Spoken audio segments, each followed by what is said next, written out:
প্রায় দীর্ঘ ২ বছর বন্ধ থাকার পর বাংলাদেশিদের জন্য আবারও ট্যুরিস্ট ভিসা চালু করল ভারত। আগামী ২৮শে জুন থেকে শুরু হচ্ছে এই ভিসার আবেদন প্রক্রিয়া।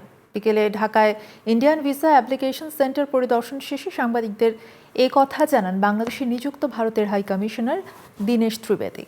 জানান, প্রাথমিকভাবে ঢাকার রাজশাহী, খুলনা এবং সিলেট কেন্দ্র থেকে ট্যুরিস্ট ভিসার আবেদন করা যাবে। পদ্মা সেতু, মেট্রো রেল এবং এলিভেটেড এক্সপ্রেসওয়ে নির্মাণের গর্বিত অংশীদার বসুন্ধরা সিমেন্ট। বলেন, বাড়ানো হবে চলমান মেডিকেল ভিসা প্রক্রিয়ার পরিধিও। নর্মাল ট্যুরিস্ট ভিসা ওই ট্যুরিস্ট ভিসা ওপেন যা নর্মালসি আছে ওইটা করে দিলাম, আর ওইটা আরম্ভ হবে ২৮ জুন থেকে।